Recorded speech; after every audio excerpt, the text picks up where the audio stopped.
Hi മക്കളെ, welcome back to easy botany tasty botany. അപ്പോൾ 2025 botany practical എക്സാമിൻ്റെ ഒരു വീഡിയോ വേണമെന്ന് കുറേ കുട്ടികൾ ആവർത്തിച്ച് ചോദിക്കുന്നുണ്ട്. എല്ലാ വർഷത്തെയും പോലെ അങ്ങനെ ഒരു വീഡിയോ ചെയ്യാമെന്ന് വെച്ചിട്ടുണ്ട്. അപ്പോൾ നമുക്ക് 2025 ബോട്ടണി പ്രാക്ടിക്കൽ എക്സാമിൽ 20ൽ 20 സ്കോർ ചെയ്യാൻ വേണ്ടിയിട്ടുള്ള ഒരു കുഞ്ഞു വീഡിയോ ആണ് ഇതുള്ളത്. ഇതുവരെ വല്ലാണ്ട് ഒരു ഐഡിയ ഒന്നും ഇല്ലെങ്കിലും നിങ്ങൾക്ക് പ്രാക്ടിക്കൽ എക്സാമിൽ ഫുൾ മാർക്ക് സ്കോർ ചെയ്യാൻ പറ്റുന്ന രീതിയിലാണ് ഈ വീഡിയോ ചെയ്തിട്ടുള്ളത്. അപ്പോൾ നമുക്ക് നോക്കാം നമ്മുടെ പ്രാക്ടിക്കൽ എക്സാമിൻ്റെ ഞാൻ ഒരു സ്റ്റെപ്പ് ബൈ സ്റ്റെപ്പ് ആയിട്ടാണ് പറയുന്നത് കേട്ടോ. നമ്മുടെ പ്രാക്ടിക്കൽ എക്സാമിന് നമ്മുടെ കയ്യിൽ ആദ്യം നമ്മൾ തലേ ദിവസം നമുക്ക് ആവശ്യത്തിനുള്ള സാധനങ്ങൾ, നമ്മുടെ ഹാൾ ടിക്കറ്റ്, റെക്കോർഡ്, പിന്നെ pencil, eraser, scale, blade, brush, needle, ഇങ്ങനെയുള്ള സാധനങ്ങളൊക്കെ ഒന്ന് റെഡിയാക്കി സെറ്റാക്കി ഇരുന്നുള്ളൂ കേട്ടോ. നാളെ പ്രാക്ടിക്കൽ എക്സാം ആണ്. അപ്പം നമ്മൾ അതേ പ്രാക്ടിക്കൽ എക്സാമിന് വരുന്നു. ഞാൻ സ്റ്റെപ്പ് ബൈ സ്റ്റെപ്പായിട്ടാണ് പറയുന്നത്. അപ്പോൾ ഈ സ്റ്റെപ്പ് വൈസ് ആയിട്ടുള്ള ഒരു നമുക്ക് മോഡൽ പ്രാക്ടിക്കൽ എക്സാമൊക്കെ അഥവാ കിട്ടാത്ത കുട്ടികളുണ്ടെച്ചാൽ എൻ്റെ സ്കൂളിൽ നടത്തിയ മോഡൽ പ്രാക്ടിക്കൽ എക്സാമിൻ്റെ ഒരു വീഡിയോ ഞാൻ ഇതിൻ്റെ എൻ സ്ക്രീനിൽ ഇടുന്നുണ്ട് കേട്ടോ. അപ്പോൾ അത് കണ്ടോളൂ. അപ്പം നമുക്ക് ഈ സാധനങ്ങളൊക്കെ ആയിട്ട് നമ്മൾ പ്രാക്ടിക്കൽ എക്സാമിന് വരിക. അപ്പോൾ ബോട്ടണി നമ്മൾ ലാബിൽ വരുമ്പോൾ നമുക്ക് നമ്മുടെ ബോട്ടണി ടീച്ചർ അവിടെ ഉണ്ടാവും ഇൻറ്റേർണലായിട്ട്. പിന്നെ നമുക്ക് പുറത്തുനിന്ന് ഒരു എക്സ്റ്റേണൽ ടീച്ചർ വന്നിട്ടുണ്ടാവും.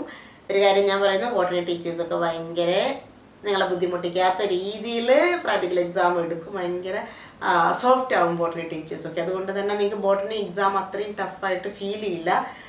അപ്പോൾ നമുക്ക് എന്തൊക്കെയാണ് നമ്മുടെ ഈ ബോട്ടണി പ്രാക്ടിക്കൽ എക്സാമിന് വേണ്ടതെന്ന് നോക്കാം. ഒന്ന്, നിങ്ങൾ ഫസ്റ്റ് നിങ്ങളുടെ എക്സാം ഹാളിലോട്ട് കിടക്കുമ്പോൾ നിങ്ങളുടെ ഹാൾ ടിക്കറ്റിൻ്റെ ഫ്രണ്ട് പേജ് റെക്കോർഡിൻ്റെ ഫ്രണ്ട് പേജിൽ ഹാൾ ടിക്കറ്റ് വെച്ചിട്ട് നിങ്ങൾ എന്ത് ചെയ്യുക, ഹാളിലോട്ട് കിടക്കുക. അപ്പം തന്നെ നിങ്ങൾക്ക് എന്ത് തരും? ഒരു മെയിൻ ഷീറ്റ് തരും. പ്രാക്ടിക്കൽ എക്സാമിനായിട്ടുള്ളൊരു മെയിൻ ഷീറ്റാണ് നിങ്ങൾക്ക് തരിക. തെറ്റിക്കാണ്ട് അതിൽ രജിസ്റ്റർ നമ്പർ എഴുതിയിട്ട് വെള്ളമൊന്നും നനയാത്ത രീതിയിൽ ഒരു ഭാഗത്തോട്ട് മാറ്റി വെക്കുക. അപ്പോൾ നമുക്ക് പ്രാക്ടിക്കൽ എക്സാമിനുള്ളത് 20 മാർക്കാണ്. ഈ 20 മാർക്കിൽ നിങ്ങൾ ഈ രജിസ്റ്റർ നമ്പറൊക്കെ എഴുതി നിങ്ങളുടെ മെയിൻ ഷീറ്റ് മാറ്റി വെച്ചാൽ നിങ്ങളുടെ മുന്നിലിരിക്കുന്ന പെട്രി ഡിഷിൽ ഒരു മെറ്റീരിയൽ ഉണ്ടാവും. ആ material that may be a dicot stem or monocot root or monocot stem or dicot root. Dicot root സാധാരണയായിട്ട് അധികം ചെയ്യാറില്ല, കുറച്ച് കാലമായിട്ടില്ല. എന്നാലും ഇപ്പം ഈ മെറ്റീരിയൽസ് ഒക്കെയാണ് നമുക്ക് ഈ പ്രാക്ടിക്കലിന് മെറ്റീരിയലായിട്ടുള്ളത്. അപ്പം നമുക്ക് പ്രാക്ടിക്കൽ എക്സാമിന് 20 മാർക്കാണുള്ളത്. അപ്പം നിങ്ങളുടെ ഈ മെറ്റീരിയൽ ഒരു ബാച്ചിന് ഏതെങ്കിലും ഒരു മെറ്റീരിയൽ എന്ന രീതിയിൽ എന്തുണ്ടാകും, നിങ്ങളുടെ ആ പെട്രി ഡിഷിൽ ഒരു ബാച്ചിന് കേട്ടോ, ഒരു ബാച്ച് 20 കുട്ടികളാണ്. ഇപ്പോൾ ആ ഒരു ബാച്ചിന് ഒരു മെറ്റീരിയൽ എന്ന രീതിയിൽ നിങ്ങളുടെ പെട്രി ഡിഷിൽ എന്തിരിക്കുന്നുണ്ടാവും? നിങ്ങൾക്ക് മെറ്റീരിയൽ ചെയ്യാനുള്ള സെക്ഷൻ എടുക്കാനുള്ള മെറ്റീരിയൽ ഇരിക്കുന്നുണ്ടാവും. അപ്പോൾ നിങ്ങൾ ചെന്നിട്ട് ഫസ്റ്റ് ചെയ്യേണ്ടത് നിങ്ങളുടെ സ്ലൈഡും കവർ സ്ലിപ്പൊക്കെ ഒന്ന് നല്ലോണം ക്ലീൻ ചെയ്തിട്ട് ഒരു സൈഡിലോട്ട് മാറ്റി വെക്കുക കേട്ടോ. കൈ മുറിക്കാതെ ശ്രദ്ധിക്കണം. നിങ്ങളുടെ കയ്യിൽ ബ്ലേഡ് ഉണ്ട്, അതൊന്ന് ശ്രദ്ധിക്കണം. അപ്പം നമ്മൾ നല്ല തിന്നായിട്ടുള്ള ഒരു സെക്ഷൻ എടുത്ത് 1 cm തിക്നെസ്, ഇതൊക്കെ നമ്മൾ പറഞ്ഞിട്ടുണ്ട്. സെക്ഷൻ എടുക്കുന്ന വീഡിയോ ഇതിന് മുമ്പ് അപ്ലോഡ് ചെയ്തിട്ടുണ്ടായിരുന്നു. അത് ഇതിൻ്റെ സ്ക്രീനിലിടാം കേട്ടോ. ഈ 2 വീഡിയോസും നിങ്ങൾ ജസ്റ്റ് ഒന്ന് കാണാം.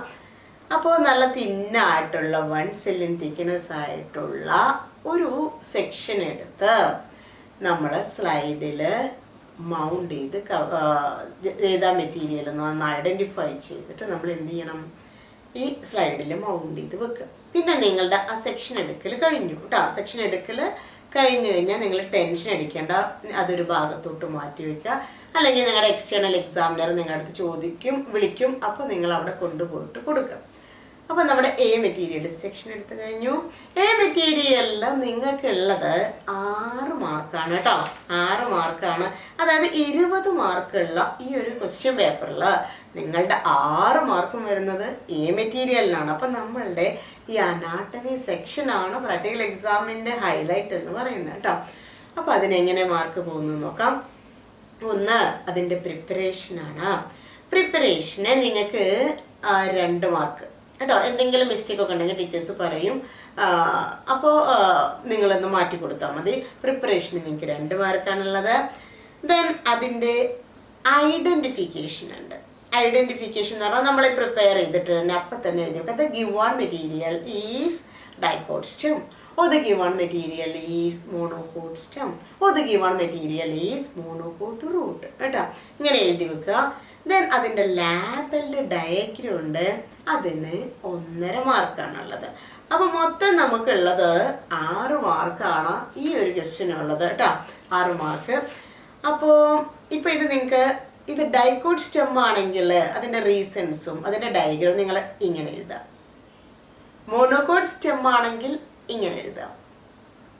ദെൻ മോണോകോട്ട് റൂട്ട് ആണെങ്കിൽ ഇങ്ങനെ എഴുതാം. അപ്പം ഇങ്ങനെ എഴുതി കഴിഞ്ഞാൽ നിങ്ങൾക്ക് അതിൻ്റെ മാർക്ക് കിട്ടും. ഫുൾ മാർക്ക് 6 മാർക്ക് നിങ്ങൾക്ക് കിട്ടും. അപ്പോൾ നമ്മൾ എ മെറ്റീരിയൽ ഫിനിഷ്. ഇനിയുള്ളത് 2ാമത്തെ ക്വസ്റ്റ്യനാണ് കേട്ടോ. 2ാമത്തെ ക്വസ്റ്റ്യൻ എന്ന് പറഞ്ഞാൽ സ്പോട്ടഡ് സൈറ്റ് ആണ്. അതായത് 2ാമത്തെ ക്വസ്റ്റ്യനും 3ാമത്തെ ക്വസ്റ്റ്യനും സ്പോട്ടഡ് സൈറ്റ് ആണ്. 2ാമത്തെ ക്വസ്റ്റ്യന് നിങ്ങൾ ബേജാറാവേണ്ട ആവശ്യമില്ല, നിങ്ങൾ ടെൻഷൻ അടിക്കേണ്ട. ഇത് സ്പോട്ടഡ് സൈറ്റിന് നിങ്ങൾ ഓരോരുത്തരെ മെയിൻ ഷീറ്റിലല്ല സ്പോട്ടഡ് സൈറ്റ് എഴുതേണ്ട കേട്ടോ.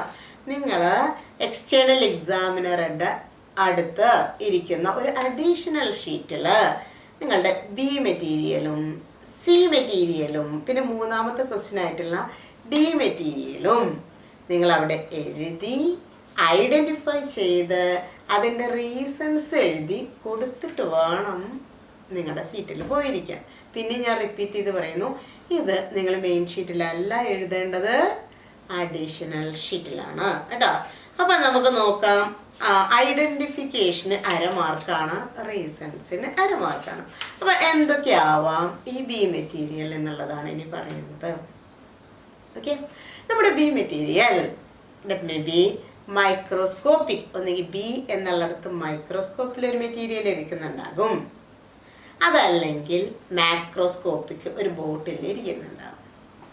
ബി മൈക്രോസ്കോപ്പിലാണെങ്കിൽ ഒന്നുകിൽ അത് ഓസിലേറ്റോറി ആവാം, അല്ലെങ്കിൽ അത് സ്പൈറോഗൈർ ആവാം, അതല്ലെങ്കിൽ അത് റൈസോപ്പസ് ആവാം, അല്ലെങ്കിൽ മോസ് പ്രോട്ടോനിമ ആവാം, അല്ലെങ്കിൽ ഫേൺ പ്രോത്താലസ് ആവാം. ഇതിൽ നിങ്ങളുടെ സ്കൂളിൽ നിങ്ങളുടെ ലാബിൽ ഏറ്റവും നല്ല ക്ലിയർ ആയിട്ടുള്ള ഈ പറഞ്ഞതിൽ നിന്ന് ഏതെങ്കിലും 3 നിങ്ങളെ ടീച്ചർ കാണിച്ചു തന്നിട്ടുണ്ടാവും. അപ്പം നിങ്ങൾ ഈ 5ഉം പഠിക്കേണ്ടതില്ല, നിങ്ങളുടെ ടീച്ചർ കാണിച്ചു തന്ന ആ 3 പഠിക്കാം. ഓക്കെ, അപ്പോൾ അത് മൈക്രോസ്കോപ്പിൽ നോക്കിയിട്ട് ഐഡൻറ്റിഫൈ ചെയ്യാൻ പഠിക്കുക, അതിൻ്റെ റീസൺസ് എഴുതാൻ പഠിക്കാം. അപ്പോൾ ഓസിലേറ്റോറി ആണെങ്കിൽ നമുക്ക് ഇങ്ങനെ എഴുതാം, സ്പൈറോഗൈർ ആണെങ്കിൽ നമുക്ക് ഇങ്ങനെ എഴുതാം, റൈസോപ്പസ് ആണെങ്കിൽ നമുക്ക് ഇങ്ങനെ എഴുതാം, മോസ് പ്രോട്ടോനിമ ആണെങ്കിൽ ഇങ്ങനെ എഴുതാം, ദെൻ ഫേൺ പ്രോത്താലസ് ആണെങ്കിൽ ഇങ്ങനെ എഴുതാം. അതിൻ്റെ റീസൺസ് ഐഡൻറ്റിഫിക്കേഷൻ കഴിഞ്ഞിട്ട് കേട്ടോ. അപ്പോൾ ഇതാണ് മൈക്രോസ്കോപ്പിലാണെങ്കിൽ ബി മൈക്രോസ്കോപ്പിലും വെക്കാം, മാക്രോസ്കോപ്പിക്കായിട്ടും വെക്കാം, ബോട്ടിലും വെക്കാം. ബി ഇനി മാക്രോസ്കോപ്പിക് ആണെങ്കിൽ എന്തൊക്കെ ഉണ്ടാവും നോക്കാം നമുക്ക്. അഗാരിക്കസ് ഉണ്ടാവാം, സർഗാസം ഉണ്ടാവാം, ഫിനാരിയ ഗാമറ്റോഫൈറ്റ് വിത്ത് സ്പോറോഫൈറ്റ്, നെഫ്രോലെപ്പിസ് സ്പോറോഫൈറ്റ്, പൈനസ് മെയിൽ കോൺ, പൈനസ് ഫീമെയിൽ കോൺ. ഇപ്പോൾ നമ്മൾ എത്ര എണ്ണം പറഞ്ഞു? 1 2 3 4 5. ഇതിൽ നിങ്ങളുടെ ടീച്ചർ നിങ്ങൾക്ക് കാണിച്ചു തന്നിട്ടുള്ള ഏറ്റവും നല്ല ഏതെങ്കിലും 3 സ്പെസിമെൻസിൽ 1 അവിടെ വെക്കും. അപ്പോൾ ബിയിൽ ഒന്നുകിൽ മൈക്രോസ്കോപ്പിൽ ഇരിക്കുന്നുണ്ടാവും, 2ഉം കൂടി ഉണ്ടാവില്ല കേട്ടോ, അല്ലെങ്കിൽ മാക്രോസ്കോപ്പിക് ആയിട്ടുള്ള ബോട്ടിൽ ഇരിക്കുന്നുണ്ടാകും. അപ്പം നമ്മൾ ഏതാണെന്ന് വെച്ചാൽ അതിനെ ഐഡൻറ്റിഫൈ ചെയ്യുക, റീസൺ എഴുതാം. നമുക്ക് അഗാരിക്കസ് ആണെങ്കിൽ ഇങ്ങനെ എഴുതാം, സർഗാസമാണെങ്കിൽ ഇങ്ങനെ എഴുതാം, ഫിനാരിയ ഗാമറ്റോഫൈറ്റ് വിത്ത് സ്പോറോഫൈറ്റിന് ഇങ്ങനെ എഴുതാം, നെഫ്രോലെപ്പിസ് സ്പോറോഫൈറ്റിന് ഇങ്ങനെ എഴുതാം, പൈനസ് മെയിൽ കോൺ, പൈനസ് ഫീമെയിൽ കോൺ. ഓക്കെ, അപ്പോൾ നമ്മൾ ബി മെറ്റീരിയൽ കഴിഞ്ഞു കേട്ടോ. രണ്ടാമത്തെ ക്വസ്റ്റ്യൻ കഴിഞ്ഞു. ഇനി നമ്മൾ മൂന്നാമത്തെ ക്വസ്റ്റ്യൻ ആണ്. അത് സി മെറ്റീരിയൽ ആണ് കേട്ടോ.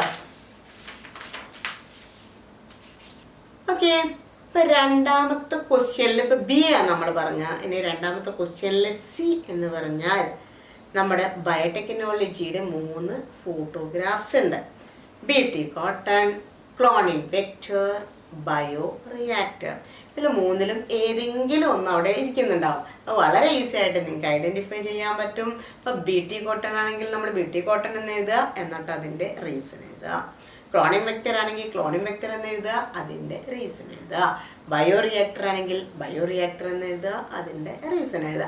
ഇപ്പോൾ നമുക്ക് എത്ര മാർക്കായി? 9 മാർക്കായി ടോട്ടൽ കേട്ടോ. ഇനി നമ്മൾ മൂന്നാമത്തെ ക്വസ്റ്റ്യനിലോട്ട് പോവുകയാണ്. അപ്പോൾ ഈ BCD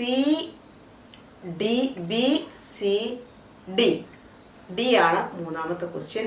അതും സ്പോട്ട് എക്സൈറ്റ് ആണ്. അത് ഡി വരുന്നത് identify the given stage D of mitosis.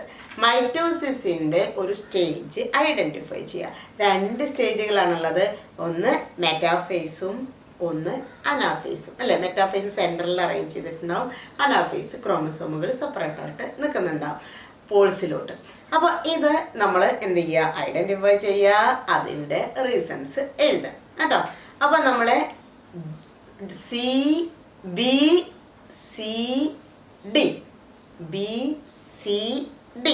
ഇത് 3 മേതിലാ വരുന്ന നമ്മുടെ സ്പോട്ടേഴ്സ് എഴുതുന്ന ആ പേപ്പറിലാണ് വരുന്നത് കേട്ടോ.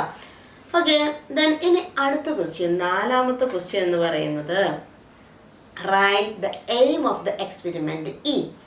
ഇ എന്ന് പറഞ്ഞ എക്സ്പെരിമെൻറ്റിൻ്റെ എയിം എഴുതുക, ഡയഗ്രാം വരയ്ക്കുക, ലേബൽ ചെയ്യുക. എയിമിന് 1/2 മാർക്കാണുള്ളത്.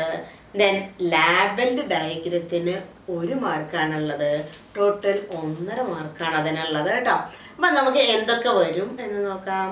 ഒന്നുകിൽ അത് പേപ്പർ ക്രൊമാറ്റോഗ്രാഫി ആവാം, അല്ലെങ്കിൽ ഹൈഡ്രല എക്സ്പെരിമെൻ്റ് ആവാം, അതുമല്ലെങ്കിൽ study of distribution of stomata ആവാം, upper and lower surfaces of leaves ആവാം, അതുമല്ലെങ്കിൽ yeast fermentation and production of alcohol ആവാം.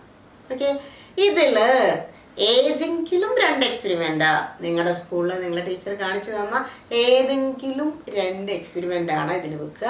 അപ്പം രണ്ടെണ്ണത്തിൽ ഒന്നാണ് നമുക്ക് വെക്കുക. അപ്പോൾ നിങ്ങൾ ആ 2 എണ്ണം നന്നായിട്ട് നോക്കി വെക്കുക. അതിലൊന്ന് നിങ്ങൾക്ക് എന്ത് വെക്കും? എക്സാമിന് വെക്കും. അപ്പോൾ നമുക്ക് നോക്കൂ, പേപ്പർ ക്രൊമാറ്റോഗ്രാഫി ആണെങ്കിൽ ഈ ഡയഗ്രാം വരയ്ക്കുക, അതിൻ്റെ എയിം എഴുതുക. ഹൈഡ്രല എക്സ്പെരിമെൻ്റ് ആണെങ്കിൽ ഈ ഡയഗ്രാം വരയ്ക്കുക, അതിൻ്റെ എയിം എഴുതുക. ഡിസ്ട്രിബ്യൂഷൻ ഓഫ് സ്റ്റൊമാറ്റ ആണ്, അപ്പർ ആൻഡ് ലോവർ സർഫസസ് ആണെങ്കിൽ ഈ ഡയഗ്രാം വരയ്ക്കുക, അതിൻ്റെ എയിം എഴുതുക. Then east fermentation production of alcohol ആണെങ്കിൽ ഈ ഡയഗ്രാം വരയ്ക്കുക, അതിൻ്റെ എയിം എഴുതുക. അപ്പോൾ നമ്മുടെ ഇ എന്ന് പറഞ്ഞിട്ടുള്ള ക്വസ്റ്റ്യൻ നമ്പർ 4 കഴിഞ്ഞു കേട്ടോ. ഇനിയുള്ളത് 5ാമത്തെ ക്വസ്റ്റ്യൻ ആണ്. Observe the given flower if describe it's floral word. Okay, ഒരു ഫ്ലവർ സൊളനേസിയ മാത്രമേ നമുക്ക് പഠിക്കാനുള്ളൂ. അപ്പോൾ അത് സൊളനേസിയയുടെ ഫ്ലവർ ആവും. അതിനെ വെച്ചിട്ട് അതിൻ്റെ ഫ്ലോറൽ വേള് ഏതാണെങ്കിൽ ഒന്ന് ഈ കാലിക്സ് എന്ന് എഴുതി വെച്ചിട്ടുണ്ടാവും. അപ്പം നിങ്ങൾ അതിൻ്റെ കാലിക്സിനെ കുറിച്ച് എഴുതുക. അല്ലെങ്കിൽ കൊറോള എന്ന് എഴുതി വെച്ചിട്ടുണ്ടാവും, അപ്പം നിങ്ങൾ അതിൻ്റെ കൊറോളയെ കുറിച്ച് എഴുതുക. അതുമല്ലെങ്കിൽ ഗൈനീഷ്യം എന്ന് എഴുതി വെച്ചിട്ടുണ്ട്, അപ്പം നമ്മൾ അതിൻ്റെ ഗൈനീഷ്യത്തെ കുറിച്ച് എഴുതുക. ടെക്നിക്കൽ ടേംസ് കേട്ടോ. അപ്പോൾ 3 ടെക്നിക്കൽ ടേംസ് ആണ് നമ്മൾ എഴുതേണ്ടത് കേട്ടോ. അപ്പോൾ 1.5 മാർക്കാണ് ആ ഒരു ക്വസ്റ്റ്യൻ ഉള്ളത്. വളരെ സിമ്പിളായിട്ട് ആൻസർ ചെയ്യാൻ പറ്റുന്ന ഒരു ക്വസ്റ്റ്യനാണ്. എല്ലാം വളരെ സിമ്പിളാണ്. നിങ്ങളൊന്ന് ശ്രദ്ധയോടെ. ഇനിയുള്ളത് 6ാമത്തെ ക്വസ്റ്റ്യൻ ആണ്. അത് നമ്മുടെ write down the ecological interaction of specimen G. Specimen ജിയുടെ എക്കോളജിക്കൽ ഇൻ്ററാക്ഷൻ എഴുതുക എന്നുള്ളതാണ്. അതായത് നമുക്ക് ഒന്നുകിൽ അതിൽ പാരസൈറ്റിസ് ഉണ്ടല്ലോ, നമ്മുടെ കസ്ക്യൂറ്റാലോറന്തസ്, അത് വെക്കും. അതല്ലെങ്കിൽ മ്യൂച്വലിസം വെക്കും, ലൈക്കിന്. അതല്ലെങ്കിൽ കമൻസാലിസം, വേണ്ട, ഇത് വെക്കും. അപ്പോൾ ഇത് നമ്മളതിൻ്റെ പേരുകളെല്ലാം എഴുതി വെക്കേണ്ട. ഇൻ്ററാക്ഷൻ്റെ പേരാണ് എഴുതി വെക്കേണ്ടത് കേട്ടോ. അതിന് ഇൻ്ററാക്ഷന് നമുക്ക് 1 മാർക്കും ഡിസ്ക്രിപ്ഷന് 1 മാർക്കുമാണ്. അപ്പോൾ നമുക്ക് പാരസൈറ്റിസം ആണെങ്കിൽ എന്താ ഇങ്ങനെ എഴുതാം, മ്യൂച്വലിസം ആണെങ്കിൽ ഇങ്ങനെ എഴുതാം, കമൻസാലിസം ആണെങ്കിൽ ഇങ്ങനെ എഴുതാം. ഓക്കെ, ദെൻ അത് കഴിഞ്ഞിട്ട് അടുത്ത ക്വസ്റ്റ്യൻ. അപ്പോൾ 2 മാർക്കാണ് ഈ ഒരു ക്വസ്റ്റ്യൻ ഉള്ളത്. ദെൻ 7ാമത്തെ ക്വസ്റ്റ്യൻ ആണ് prepare CS of given specimen H എന്ന് പറഞ്ഞ സ്പെസിമെൻ. അത് ആന്തറിൻ്റെ സ്പെസിമെൻ ആണ്. അത് സെക്ഷൻ എടുക്കുക, അതിൻ്റെ ഡയഗ്രാം വരയ്ക്കുക, ലാബൽ ചെയ്യുക കേട്ടോ. എനി 2 പാർട്സ് ആണ് ലാബൽ ചെയ്യാൻ പറയുന്നത്. എന്നാലും നിങ്ങൾ പാർട്ടുകളൊന്ന് ലാബൽ ചെയ്ത് വെച്ചോളൂ കേട്ടോ. ഗിവൺ സ്പെസിമെൻ H ഒരു ആന്തർ, നല്ല സെക്ഷൻ എടുക്കാനുള്ള മെറ്റീരിയൽ നിങ്ങളുടെ ലാബിൽ ഏതാ കൊണ്ടുവരണമെന്ന് വെച്ചാൽ അതെടുത്തിട്ട് ഒരു ആന്തർ നല്ലൊരു സെക്ഷൻ എടുത്ത് വെക്കുക. ദെൻ അതിൻ്റെ നല്ല ഭംഗിയുള്ള ഒരു ലാബലിൻ്റെ ഡയഗ്രാം വരച്ചു വെക്കുക. സെക്ഷൻ 1 മാർക്കാണ്, ലാബലിൻ്റെ ഡയഗ്രത്തിന് 2 മാർക്കാണ്. ടോട്ടൽ ഈ ഒരു ക്വസ്റ്റ്യന് നമുക്ക് 3 മാർക്കാണ് ഉള്ളത്. ഓക്കെ, എന്നാൽ നമ്മുടെ പ്രാക്ടിക്കൽ എക്സാം അവസാനിക്കാൻ പോവുകയാണ്. അപ്പം നമ്മൾ 8ാമത്തെ question, last question, viva question ആണ്. അത് സെഡിൻ the awareness of concept related to given experiment. നമുക്ക് തന്നിട്ടുള്ള എക്സ്പെരിമെൻ്റ് ഉണ്ടല്ലോ, 2 എക്സ്പെരിമെൻറ്റ് ഫിസിയോളജി. അതിൽ നിങ്ങൾക്ക് തന്നിട്ടുള്ള ആ എക്സ്പെരിമെൻറ്റിനെ കുറിച്ചിട്ട് നമ്മൾ ജസ്റ്റ് ഒന്ന് വായിച്ചു വെക്കുക. അതിനെക്കുറിച്ചിട്ടാണ് നിങ്ങളടുത്ത് വൈവ ചോദിക്കുകയുള്ളൂ. അതിന് 1 സ്കോറാണ്, പേടിക്കേണ്ട കാര്യമില്ല, സിമ്പിളാവും. ദെൻ പിന്നെ നമ്മുടെ പ്രാക്ടിക്കൽ ഡയറി നമ്മുടെ റെക്കോർഡിന് 2 മാർക്കാണുള്ളത്. ടോട്ടൽ നമുക്ക് 20 മാർക്കാണ് ഇപ്പോൾ കയ്യിൽ കിട്ടിയിട്ടുള്ളത്. അപ്പോൾ നല്ല കുട്ടികളായിട്ടിരുന്ന് നിങ്ങൾ പിന്നെ എന്താണ് അനാട്ടമിയുടെ ഡയഗ്രാം വരച്ചിട്ടില്ലേ നോക്കുക. പിന്നെ നമുക്ക് ഫിസിയോളജിയുടെ ഡയഗ്രാം വരയ്ക്കാനുണ്ട്, അത് വരച്ചിട്ടില്ലേ നോക്കുക. ആന്തറിൻ്റെ ഡയഗ്രാം വരച്ചിട്ടില്ലേ നോക്കുക. ഇത്രയും ഡയഗ്രാംസ് വരച്ചിട്ടില്ലേ നോക്കുക. ബാക്കി എഴുതുന്നതിനൊക്കെ റീസൺസ് ഒക്കെ എഴുതിയിട്ടില്ലേ നോക്കുക. എല്ലാം ശരിയല്ലേ നോക്കി ഫുൾ മാർക്ക് സെറ്റ് ആക്കിയിട്ട് മാത്രം നിങ്ങൾ ലാബിൽ നിന്ന് ഇറങ്ങി പോരുക. അപ്പോൾ എല്ലാവർക്കും നല്ലൊരു 20ൽ 20 മാർക്ക് കിട്ടുന്ന ഒരു പ്രാക്ടിക്കൽ എക്സാം ആശംസിക്കുന്നു. ഓക്കെ, നല്ല കുട്ടികളായിട്ടിരിക്കുക, സന്തോഷമായിരിക്കുക, നല്ല കാര്യങ്ങൾ ചെയ്യുക. Very best. Thank you.